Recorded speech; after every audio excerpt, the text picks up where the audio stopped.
Hey, good afternoon, everybody. Red Sox collector Dan McGraw here, making a Thursday mail day video.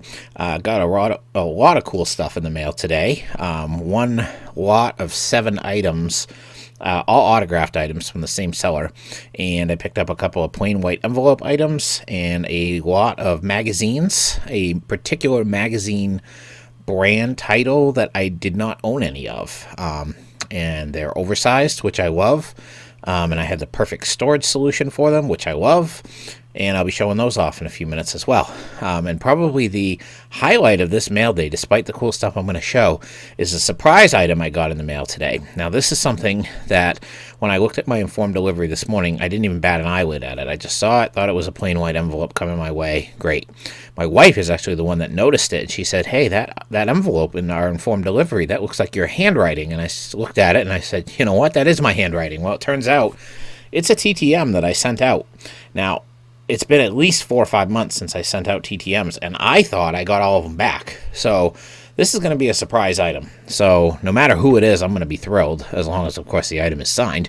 And so it's going to be a nice addition to my collection that I was not expecting at this point. So, and this might be the kick in the pants I need to get some TTMs going again, because I had good success. This might bring me to literally, I had one returned item, but every other item that I sent out, to my knowledge, has come back now. So I'm thrilled about that. So if I can continue to do that, that's a win-win. So without any further ado, let me get to some of the mail here. First card I'm going to show is a plain white envelope deal. It's a 2019 Panini Prism. This is, I don't know if this is the white Prism. I don't know all the titles of these. There's so many of them. But this one's serial numbered to 75. It's Pedro Martinez from 2019. So this is just a cool-looking card. Lots of shine on that one. Lots of shine. Beautiful-looking card. Love adding Pedros, especially serial numbered. This card actually came in yesterday, but sat in the mailbox overnight. I didn't realize I had anything in there. And a cool card. And I've been watching this card for several weeks on eBay, and I was able to get the card right around half price of what it was originally listed for, just being patient. And I'm actually kind of surprised it stuck around. It's a 1995 Select Artist Proof Jose Canseco. I always love this set. I love the photography in the set. And this is just a cool-looking Canseco card. I got it for $5.99. Originally, the seller had it started as $10, and I was able to jump in. He was basically dropping the price $1 each time the listing ended, and I figured that was about as low as I wanted to let it go, for fear of somebody else maybe scooping it up. So I almost have the whole team set now. I had Clemens already, and I have a couple of the other cards as well. So this will be a nice addition, and this should actually propel me to try to complete that team set now. Now on to the publications that I received, and bear with me for a second, I gotta reach down and grab them. These are Assorted Years and Players of Baseball America magazine. Now these are really cool, and I'm surprised that I hadn't gotten any of these prior. They're oversized. They're similar size to the old Sporting News magazines. They're a little bit smaller, and the only reason I know that for sure is because they actually fit in these poly bags that I had bought for my Sporting News magazines a while back. These fit perfectly in there. I still had a package of the white backers as well. So the sender did not send them like this. They were well packaged and protected, but I put them in the sleeves before I did the video. They just show off a little bit nicer. This one, of course, is Pedro Martinez, and these are in no particular order of year, as you will see. David Price, Manny Ramirez. I like that picture. I really like that cover. That's a sharp-looking cover. Another Pedro Martinez. A Jonathan Papelbon. Xander Bogaerts. And finally, Mr. Chris Sale. So these are really sharp-looking magazines, and again, I did not own any of these, so I will proudly display those in the other room on my magazine rack. Hopefully I can find a spot for them. I am running out of room. I had not picked up any publications for a while, so this was a nice addition that was well overdue. They were reasonably priced. I figured it was just a good opportunity to get a bunch of different ones at once. And it's unfortunate because magazines, you can find a lot of magazines for 99 cents or $1 or $2. but the shipping is anywhere from $4 to $7, $8. So that's why I have a hard time buying single magazines. I try to buy them in lots, and even if I get some duplicates, it's no big deal if I add some ones that I don't have, within reason, of course. So very happy to add those. The next items I'm going to show, these were all from the same seller. Seller's name is Mill Creek Sports. I've purchased from this individual before, some autographed items before. These cards are all autographed. Several of them are slabbed, which is a bonus for me at this point. And he has a ton of Red Sox autograph cards, a lot of slabs, a lot of non-slabs. I found his prices to be a little bit on the high side on some stuff, and he had best offer on all of these. And what I found out very quickly was that he would allow you to offer $1 less and accept the offer. Anything else would be declined. It wouldn't be negotiable. It was automatically declined. It took me 3 offers on the first item, and then the second item I offered, I think, $3 less, and I immediately jumped back to the $1, and he took it. So then I started very quickly offering. So I basically got all of these cards for $1 less than what he was asking. So I saved $7, so which essentially paid for one of the items, I believe. So I don't remember the prices I paid on all these, so I'm just going to show the cards. The only one that is, well, let's see, how many of these are slabbed? I got 3 slabs and 4 non-slabs. So this one is a Red Sox set from the 70s. I don't remember. I want to say it's the early favorites set, but I'm not positive. I get confused because there's another 70s Red Sox set that I have. This is of Charlie Wagner. Wagner played for the Red Sox. This is from 1979. Diamond Greats is actually the name of it. He was a 32-33 lifetime pitcher with a 3.91 ERA. He is deceased. This is why I picked this up.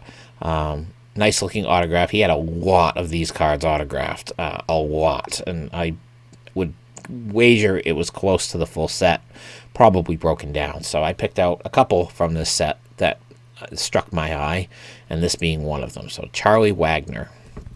Next one I'm going to show that is not graded.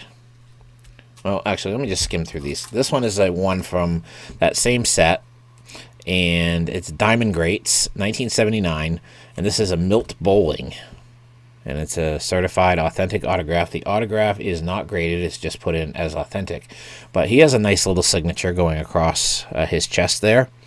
Bowling was a lifetime 241 hitter with 50 doubles, 127 runs, and 94 RBIs, only 280 career hits in 400 games, so he didn't have a very long career. But still a very cool autograph. Another one who is deceased. I don't know his year of death, but he is definitely deceased, and I wanted to get this one slabbed. Any of these types of things, I try to buy them slabbed if I can, because it is ultimately cheaper to buy them pre-slabbed than to try to send them in, and then you have a little bit of peace of mind as well. The next card I'm going to show, another PSA DNA signature. This is a 1952 Topps reprint from the 83 Topps reprint set of Mr. Walt Dropo, the 1950 American League Rookie of the Year. This is a semi-high number card, number 235. Again, this is a reprint. It is not an authentic card, and you can see that his signature goes almost all the way across the bottom of the card, so it's a really nice example. And again, a PSA DNA certified authentic autograph from the 1952 Topps reprint set issued in 1983. And it's crazy to me when I look at this. This is a reprint card, and look how badly off-centered this thing is from left to right. That's kind of sad that they still, making a reprint set, couldn't get the centering any better on that. That's just kind of boggles my mind a little bit how careless things may get sometimes. So anyway, now I'm going to get into 4 Hall of Fame cards that I picked up from this seller. This is the one, and I don't know if I mentioned this or not, but I was a little disappointed with the condition of the card. I have a couple other cards from this set autographed. I have Jim Rice, and I have Bill Lee, and I might have Bernie Carbo as well. And this one was Ferguson Jenkins. This is somewhere in the era of 1976, because that is when Jenkins essentially joined the Red Sox. It's a nice signature. The signature is in ballpoint pen. It's a little hard to see. It goes across his chin. It's a nice large signature. The upper right-hand corner of the card is quite dinged and creased, so I was a little disappointed at that. I don't know if that happened in the mail. He didn't mention anything, and it's hard to tell with a white border like that in the picture sometimes. So I was a little disappointed in that, but still a nice card of Fergie Jenkins. Not a rare autograph. Fergie signs a ton, and just nice to get a Fergie autograph in a Red Sox uniform. That's kind of cool for me. Next card is, and I love these cards, especially they look great autographed and slabbed, and I've looked over the years and haven't really been able to find much. This is from the 1984 Donruss Champion set, and this is Hall of Famer Jim Rice, and that is just a beautiful Rice signature going diagonally across the jersey. It is another one authentic autographed. This was the most expensive one that I purchased, and Rice autographs, they sell, and they sell for, they're not expensive. They've gone up like everything else has, I think. He signs a ton of stuff. He's got a ton of certified cards out there. But I love the way these look signed and slabbed. These are fantastic. And this was a really great card. I think I paid $24.99 for this card. But it's probably the most I've ever paid for a Jim Rice autograph. But I'm okay with it because I love these cards slabbed. I'm going to start looking for more of these. I know that Yaz, Williams, Boggs, I know those guys all have cards from in the set, so I'm going to start looking for more of them. Obviously, Williams would be quite expensive, and Yaz would be a decent price. Boggs would probably be attainable. But this is a really nice card. I love this one. I'm going to definitely be looking for more Action All-Star cards. Love the oversize. And these last two are from the Perez Steel Great Moments set. These are numbered to 5,000, and they are signatured. Now, this appears to be from Series 3 because its checklist on the back is cards 25 through 36. Now, I don't think the other one is from the same series. No, it would appear to be from Series 6. Now, this is card number 36, and it's numbered 4208 of 5,000. There's a guy who I've got a ton of autographs of. It's Mr. Bobby Dorr. I did not have this. This is like a cabinet-sized card, as they like to say. Sorry for the glare there. These are beautiful cards. I would have loved to have been able to find this slabbed, and there were slabbed ones, but they were probably 3 times what I paid for this. And I got this pretty inexpensively, so I was happy with this. They're bigger than I thought. I didn't realize they were this big, so very happy to get this card. And the last card, and this one is actually certified by Beckett, also Great Moments, is Mr. Rick Farrell. Farrell autographs are plentiful as well and not overly expensive. This one actually has a Beckett certification on the back. It is number 4015 of 5,000 and card number 70 in the Great Moments series. So these are really cool oversized autographs. So those are the cards that I got all from the same seller. Again, everything autographed. Very happy about that. I have a perfect place to store these now that I've set everything up in the other room, so I'm happy about that. They'll find a very nice home in my collection. And then finally, because I'm pushing 13 minutes on this video, let's get to the TTM. Again, I'm very excited about this because I have no idea what is in this envelope. So I'm going to open it up here. The sender put quite a bit of tape on it, but I should still be able to get through it. It doesn't appear to be in a rigid holder. So I'm assuming it's from the second batch of TTMs that I sent after the whole Bernie Carbo fiasco, which rectified itself in the end. Okay, definitely a card in here. And my index card is in there. I don't know if it's signed or not. I have yet to get an index card returned to me signed. And we have a returned card with nothing on it. That is a bummer. That is a bummer. There is no stamping or anything saying return to sender. The player is Mr. Real Cormier. No signature on the card. I'm pretty sure I sent a couple cards, and I sent the index card. My note is gone, and a blank index card. That's a bummer.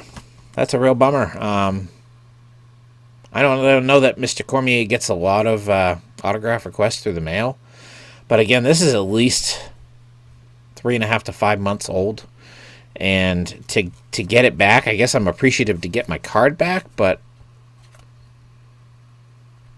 bummer. So, all that excitement for nothing. Why am I not surprised? So, like I said, I was looking for some inspiration to start TTMing again. That is not going to be it. So, anyway, it is what it is. It's not the end of the world. I probably won't send to him again, knowing that he probably isn't signing. So, that's just disappointing. But anyway, maybe it has something to do with COVID. Maybe they don't feel comfortable signing. But they handled all my stuff. They took out my note. They repackaged my cards. I guess thanks, but no thanks. Anyway, it was still a good mail day. Still some great items. Super psyched. And I'm going to cut this video down because we're at 15 minutes. And I don't want to cry too much about that TTM fail. But it is what it is. Thanks, everybody, for watching. Thank you for your continuing support. And take care.